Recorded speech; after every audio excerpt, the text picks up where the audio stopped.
Hello दोस्तों, स्वागत है आप सभी का ITI SKG स्टडी में। दोस्तों आज के इस वीडियोज़ में हम ITI first year employability skill का कुछ मोस्ट इम्पोर्टेंट क्वेश्चन को करेंगे, तो बने रहिएगा वीडियो के एंड तक, क्योंकि जो भी क्वेश्चन होगा वो ITI CBT एग्ज़ाम के लिए इम्पोर्टेंट होगा। चलिए दोस्तों, बिना देर किए क्लास को स्टार्ट करते हैं। दोस्तों फर्स्ट क्वेश्चन कर रहा है, एक फाइल को कॉपी करने के लिए शॉर्टकट की होता है। यहाँ 4 कीवर्ड्स दिए गए हैं, सभी कीवर्ड्स का अलग अलग काम होता है। चलिए बारी बारी से देख लेते हैं कौन सा कीवर्ड्स का क्या काम होता है। दोस्तों ये नंबर है Ctrl+A। Ctrl+A का जो काम होता है, किसी फाइल को चयन करने के लिए, किसी फाइल को चयन करने का बात आता है तो हम Ctrl+A का उपयोग करते हैं। और बी नंबर है Ctrl+C। किसी फाइल को कॉपी करने के लिए हम Ctrl+C का उपयोग करते हैं। और सी है Ctrl+Y। किसी फाइल को रीडू करने का बात आता है तो हम Ctrl+Y का उपयोग करते हैं। और डी है Ctrl+V। किसी फाइल को पेस्ट करने का बात आता है तो हम Ctrl+V का उपयोग करते हैं। चलिए अगला क्वेश्चन की ओर देख लेते हैं। अगला क्वेश्चन 2 नंबर कह रहा है, क्या कह रहा है देखिए। 2 नंबर है, फॉन्ट साइज की शॉर्टकट की है। फॉन्ट साइज की शॉर्टकट जो की होती है, यहाँ 4 ऑप्शन दिया गया है, उसमें से आपको एक ऑप्शन चूज करना है। कौन सा है वो कमेंट बॉक्स में ज़रूर लिखिए। दोस्तों फॉन्ट साइज की शॉर्टकट की जो होता है वह Ctrl+Shift+P होता है। इस क्वेश्चन का राइट आंसर बी हो जाएगा, Ctrl+Shift+B। चलिए अगला क्वेश्चन की ओर चलते हैं। 3 नंबर जो क्वेश्चन है वह क्या कर रहा है देखिए। तीसरा क्वेश्चन है दोस्तों, यह जो क्वेश्चन है यह 2014 में पूछा गया सवाल है। क्या कर रहा है पूछिए, फाइल का चयन करने के लिए शॉर्टकट की चयनित फाइल है। फाइल का चयन दोस्तों 1 नंबर सवाल जो था, पहले प्रश्न 1 नंबर, उसमें मैंने पूरा की चर्चा किया था। यहाँ फाइल का चयन करने का बात आता है तो Ctrl+A का हम उपयोग करते हैं। क्या Ctrl+E का उपयोग करते हैं। और Ctrl+C का जो उपयोग है वो फाइल को कॉपी करने के लिए, और Ctrl+X का जो उपयोग है वह किसी फाइल को कट करने के लिए। कट करने के लिए हम Ctrl+X का उपयोग करते हैं। और Ctrl+V का जो उपयोग होता है वह किसी फाइल को पेस्ट करने के लिए होता है। तो समझ गए, आशा करता हूँ समझ में आया होगा। चलिए आगे की ओर चलते हैं। 4 नंबर क्वेश्चन क्या कह रहा है, प्रिंट करने के लिए निम्नलिखित में से किसका उपयोग किया जाता है। ये 4 ऑप्शन हैं और चारों ऑप्शन जो होता है वो कीवर्ड्स है, और हर कीवर्ड्स का अलग अलग काम होता है। तो यहाँ बारी बारी से समझते हैं किसका क्या काम है। चलिए दोस्तों, ये नंबर है Ctrl+N। Ctrl+N का जो होता है काम न्यू फाइल को खोलने के लिए। और बी नंबर है Ctrl+P। किसी फाइल को प्रिंट करना है तो हम Ctrl+P का उपयोग करते हैं। और सी है Ctrl+O। किसी फाइल को हमको खोलना है, खोलने के बात आता है तो हम Ctrl+O का उपयोग करते हैं। और डी है Ctrl+N। पैराग्राफ, पैराग्राफ जो होता है, पैराग्राफ से बॉर्डर की दूरी कम करने का बात आता है तो हम Ctrl+M का उपयोग करते हैं। चलिए ये सब कीवर्ड्स हैं। आगे 5 नंबर क्वेश्चन की ओर चलते हैं। 5 नंबर क्वेश्चन क्या कर रहा है, नेक्स्ट क्वेश्चन की ओर देखते हैं। दोस्तों नेक्स्ट क्वेश्चन है, किसी फाइल से कॉपी किया गया डाटा डैश में स्टोर किया जाता है। जब भी आप किसी फाइल से कॉपी करते हो डाटा, तो वह जो है वह किसमें स्टोर होता है बताओ। यहाँ 4 ऑप्शन हैं, सभी को बताना है इसमें से एक ऑप्शन को। दोस्तों कभी किसी फाइल को कॉपी करते हो तो वहाँ जो है वह क्लिपबोर्ड में उसका डाटा स्टोर किया जाता है। कहाँ, क्लिपबोर्ड में। 5 का राइट क्वेश्चन हो जाएगा, बी नंबर होगा क्लिपबोर्ड। ठीक है, 6 नंबर क्वेश्चन की ओर चलते हैं। 6 नंबर क्वेश्चन क्या कह रहा है, वर्कशीट भाग है। वर्कशीट भाग क्या है, यहाँ पे देखिए वर्कशीट भाग डैश है। यह 2015 में पूछा गया सवाल है। ये सब मोस्ट इम्पोर्टेंट क्वेश्चन है जो आपको ITI CBT एग्ज़ाम में पूछा जाता है। CBT बोले तो कंप्यूटर बेस, ये सभी पूछा जाता है और पूछने वाला ही सवाल हम लेकर के आए हैं। ये सब मोस्ट इम्पॉर्टेंट है, आपको ध्यान में रखना ज़रूरी है। यहाँ वर्कशीट भाग डैश है, तो वर्कशीट भाग किसका है? MS एक्सेल का है या MS वर्ड का या पेंट एवं ब्रूस का या नोटपैड का? ये वर्कशीट जो भाग है वह है MS एक्सेल का भाग है। क्या? MS एक्सेल का भाग है, MS एक्सेल का वर्कशीट भाग है। ठीक है, इस क्वेश्चन का राइट आंसर ए हो जाएगा। ए नंबर है MS एक्सेल का। चलिए 7 नंबर क्वेश्चन की ओर चलते हैं। 7 नंबर क्वेश्चन क्या कर रहा है? 7 नंबर जो आपका क्वेश्चन है वह 2016 में पूछा गया सवाल है। 2016 में पूछा गया सवाल है और यह एक्सेल में रो एवं कॉलम का प्रतिच्छेदन कहलाता है। पहले तो हम समझते हैं रो एवं कॉलम क्या होता है। दोस्तों रोज की जो हम बात करें, देखिए ऐसे ऐसे जो होता है इसको हम बोलते हैं रो, इसको हम बोलेंगे रो। ठीक, इसको हम बोलेंगे रो। और बात करें कॉलम, कॉलम की बात करें तो जैसे ऐसे को हम कहते हैं कॉलम, इसको हम बोलेंगे कॉलम। यह प्रोजेक्ट को तैयार करने में होता है, किसी डाटा को तैयार करने में होता है। तो रो एवं कॉलम समझ के, तो यहाँ पूछ रखा है एक्सेल में, देखिए एक्सेल में रो एवं कॉलम का प्रतिच्छेदन कहलाता है। क्या कहलाता है? रो एवं प्रतिच्छेदन का जो है उसको हम एक्सेल में रो एवं कॉलम के प्रतिच्छेदन को हम सेल कहते हैं। इस क्वेश्चन का राइट आंसर ये हो जाएगा, रो एवं कॉलम के प्रतिच्छेदन को हम सेल कहते हैं। चलिए 8 नंबर क्वेश्चन की ओर चलते हैं। ये सब क्वेश्चन ही मोस्ट इम्पॉर्टेंट है जो आपको एग्ज़ाम के लिए इम्पोर्टेंट होगा। CBT एग्ज़ाम में काफ़ी सारे सवाल पूछे जाते हैं। चलिए 8 नंबर क्वेश्चन की ओर चलते हैं। किसी भी वर्कबुक में खुलते ही कितनी वर्कशीट होती है? किसी भी वर्कबुक में खुलते ही मुख्यतः कितनी वर्कशीट होती है? दोस्तों कोई भी वर्कशीट खुलता है अधिकांश, तो खुलते ही उसका जो होता है वह मूलतः जो होता है वर्कशीटों की संख्या वह 3 होता है। कितना होता है? 3 होता है। ये ध्यान में रखिएगा, ये इम्पोर्टेंट। चलिए 9 नंबर क्वेश्चन की ओर चलते हैं। 9 नंबर क्वेश्चन की ओर बात करें तो 9 नंबर क्वेश्चन है एक ही कमरे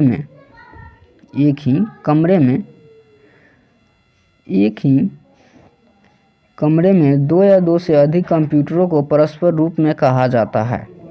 क्या कहा जाता है? यहाँ जो है ये सभी नेटवर्क है। यहाँ 4 ऑप्शन दिया गया है। ये सब नेटवर्कों का प्रकार है।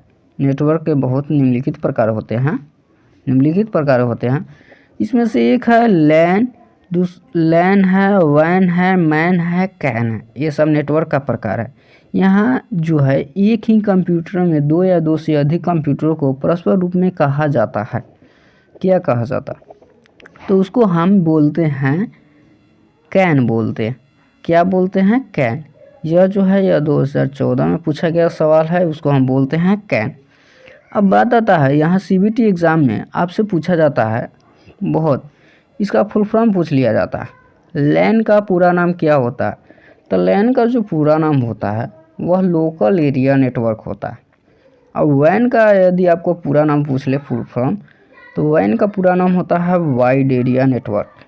मैन का पूरा नाम पूछे तो मेट्रोपॉलिटन एरिया नेटवर्क, और कैन का पूरा नाम पूछे तो कैंपस एरिया नेटवर्क। समझ में आ गई होगी बात पूरा।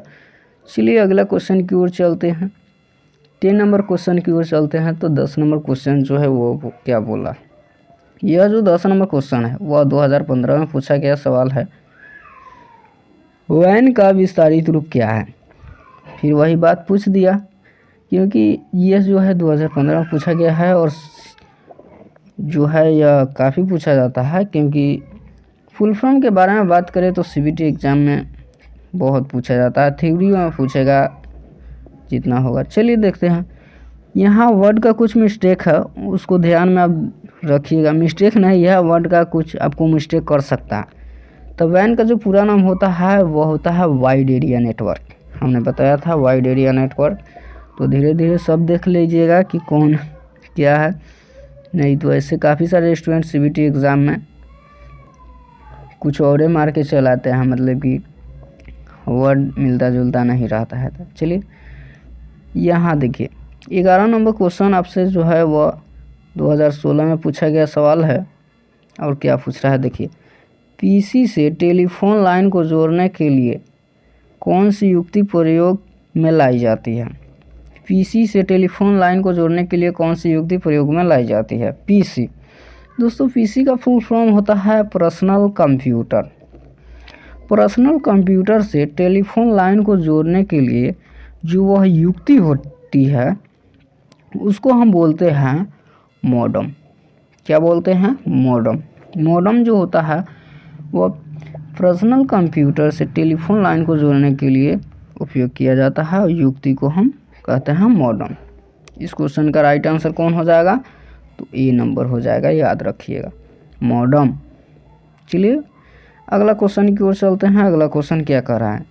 12 नंबर क्वेश्चन है, निम्नलिखित में से, यहाँ देखें, निम्नलिखित में से कौन सा एक छोटा सिंगल साइड नेटवर्क है। निम्नलिखित में से कौन सा एक छोटा सिंगल साइड नेटवर्क है। दोस्तों यहाँ नेटवर्क का बात किया है, तो जो छोटा सिंगल साइड नेटवर्क होता है वह होता है लोकल एरिया नेटवर्क, जिसको हम बोलते हैं लैन शॉर्ट में। तो यह इसका जो राइट आंसर हो जाएगा वह होगा लैन, लोकल एरिया नेटवर्क, जो छोटा साइड नेटवर्क है, सिंगल साइड नेटवर्क है। ये अगला क्वेश्चन कह रहा है, 13 नंबर क्वेश्चन है, लैन का पूरा नाम क्या हुआ। लैन का पूरा नाम लोकल एरिया नेटवर्क है। इसमें ध्यान से देखिएगा, गड़बड़ नहीं कीजिएगा। लोकल एरिया नेटवर्क कहाँ है? तो यह जो है वो ऑप्शन नंबर D है, local area network. CBT exam में ध्यान से आप लोग टिक मार के आइएगा। चलिए अगला क्वेश्चन चलते हैं। अगला क्वेश्चन कर रहा है 14 नंबर क्वेश्चन सवाल की ओर चलते हैं। भारत में इंटरनेट सेवा की शुरुआत किसने की। दोस्तों इंटरनेट सेवा की शुरुआत की बात करें तो BSNL जो है वही इंटरनेट सेवा की शुरुआत की है। तो इस क्वेश्चन का राइट आंसर जो है वह BSNL हो जाएगा। ठीक, BSNL जो इंटरनेट सेवा की पहली शुरुआत BSNL ने किया था। तो 14 नंबर क्वेश्चन का राइट आंसर A हो जाएगा, BSNL। 15 नंबर क्वेश्चन की ओर बात करें, चलिए 15 नंबर क्वेश्चन की ओर देखते हैं।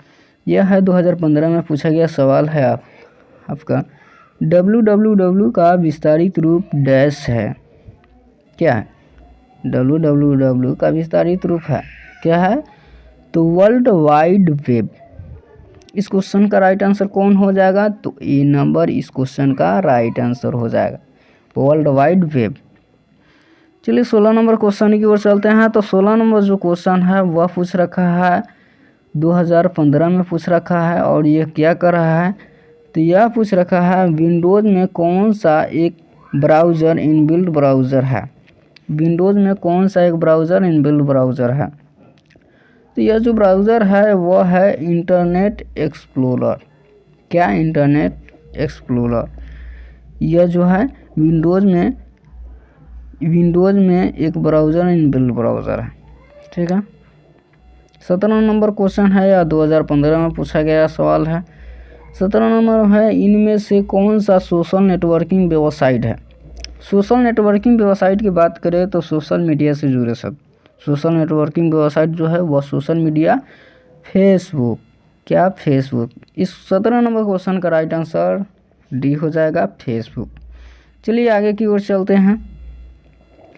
अगला क्वेश्चन है 8 नंबर, निम्नलिखित में कौन सा सर्च इंजन है। दोस्तों सर्च इंजन की बात करें तो आपको पता होगा, यह क्वेश्चन आपको कमेंट बॉक्स में ज़रूर लिखना है। ठीक है दोस्तों। चलिए सर्च इंजन की बात करें तो यह जो है यह 2016 में पूछा गया है, और सर्च इंजन जो है यह गूगल है। क्या? दुनिया का जो कौन सा सर्च इंजन है तो यह है गूगल। इस क्वेश्चन का राइट आंसर D हो जाएगा। चलिए 19 नंबर क्वेश्चन की ओर चलते हैं। यह जितने जो क्वेश्चन है वह CBT एग्ज़ाम में पूछा जा चुका है और पूछा जाता है। निमी पर से ये सब आता है, अधिकांश निमी कहीं से सेट नहीं, बुक से ही सेट होता है निमी में। ठीक है, तो आप इस सब क्वेश्चन का आप सब देख लीजिए ध्यान से। चलिए देख लेते हैं अगला क्वेश्चन। 16 नंबर क्वेश्चन है, इंटरनेट पर किया गया अवैध क्रियाकलाप कहलाता है, क्या कहलाता? इंटरनेट पर जो भी क्रियाकलाप का होता है उसका अवैध क्रियाकलाप जो होता है, कोई अगर इंटरनेट पर गलत काम कर रहा है इंटरनेट की सेवा, तो उसको हम साइबर क्राइम कहते हैं। क्या बोलते हैं? Cyber crime. जब भी साइबर क्राइम का काम होता है इंटरनेट को, साइबर क्राइम जो होता है वो जो भी इंटरनेट पर साइबर क्राइम वाला यदि गलत काम करता है, कोई फ्रॉड होता है करता है, तो उसको हम साइबर क्राइम बोलते हैं, जो इंटरनेट पर किया गया अवैध क्रियाकलाप है। ठीक है, चलिए 20 नंबर क्वेश्चन की ओर चलते हैं। 20 नंबर क्वेश्चन बोल रहा है, नेटवर्कों के नेटवर्क को क्या कहा जाता है? नेटवर्कों के नेटवर्क जो होता है उसको हम क्या कहते हैं, बताइए। आपके पास 5 सेकंड का समय है। दोस्तों, नेटवर्कों को जो नेटवर्क होता है उसको हम इंटरनेट कहते हैं। क्या बोलते हैं? इंटरनेट। 20 नंबर क्वेश्चन का राइट आंसर डी हो जाएगा। नेटवर्कों के नेटवर्क को हम इंटरनेट कहते हैं। चलिए अगला क्वेश्चन, साक्षात्कार किस शब्द से बना हुआ है? दोस्तों, साक्षात्कार मतलब होता है इंटरव्यू। इंटरव्यू किस शब्द से बना हुआ है? चलिए 4 ऑप्शन है, उसमें से एक ऑप्शन आपको बताना है। दिमाग में सोचिए जल्द। साक्षात्कार जो है, साक्षात्कार इंटरव्यू किस शब्द से बना है? तो वो है इंटरव्यू शब्द से इंटरव्यू बना होता है। ठीक है, चलिए 22 नंबर क्वेश्चन की ओर चलते हैं।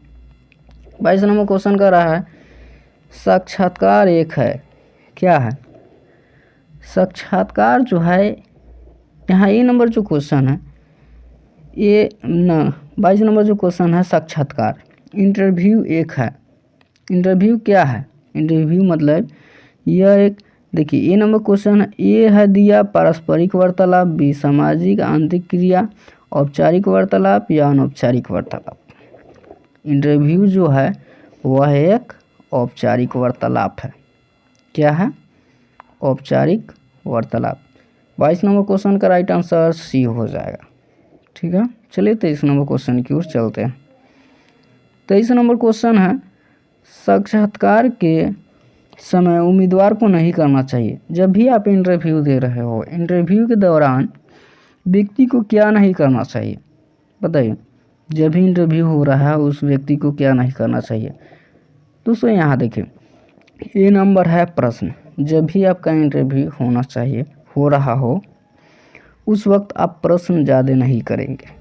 जो साक्षात्कार है, साक्षात्कार जो इंटरव्यूअर ले रहा है, उस वक्त ज़्यादा प्रश्न नहीं करें, प्रश्न नहीं करना चाहिए। अब ये बी है, अनुमति लेकर प्रवेश करें, ये तो ज़रूर करना चाहिए भाई। और सी है, मोबाइल बंद करना चाहिए, ज़रूर बंद कर ले मोबाइल। इनमें से कोई नहीं। तो इसका इस क्वेश्चन का फाइनली इस क्वेश्चन का जो है राइट आंसर हो जाएगा ए नंबर हो जाएगा। क्या? ए नंबर हो जाएगा। साक्षात्कार के समय उम्मीदवार को प्रश्न नहीं करना चाहिए। चलिए दोस्तों, रहने देते हैं यहीं पर। यदि वीडियो अच्छा लगता है तो चैनल को सब्सक्राइब जरूर कीजिएगा। ITI की अच्छी तैयारी के लिए आप ITI SKG स्टडी को सब्सक्राइब ज़रूर करें। और अगला किस वीडियो पर आपको क्या चाहिए, मतलब कि आगे जो यदि आपको कुछ वीडियो चाहिए आगे किस विषय पर, तो आप कमेंट बॉक्स में ज़रूर लिखिएगा। आपको क्या ITI प्रॉब्लम है आप ज़रूर कमेंट बॉक्स में बोलिएगा, क्योंकि हम सबका रिप्लाई देंगे। क्योंकि बहुत सारे स्टूडेंटों का जो होता है वो कुछ प्रॉब्लम होता है कि हाँ हमको ये नहीं समझ में आ रहा है, हमको इंजीनियरिंग ड्राइंग चाहिए, चाहे कोई, तो हम सबका वीडियो लाएंगे। आप टेंशन नहीं लीजिए, कोई भी अपडेट हो चाहे कोई, तो आप चैनल को सब्सक्राइब कीजिए, क्योंकि और बेल आइकन को भी दबा लीजिएगा, क्योंकि कोई भी अपडेट होता है ITI का तो इस चैनल पर सबसे पहले आपको मिलेगा। चलिए दोस्तों, वीडियो एंड तक देखने के लिए बहुत बहुत धन्यवाद। चैनल पर नए हो तो सब्सक्राइब ज़रूर कर लेना। चलिए अगले वीडियो में मिलते हैं।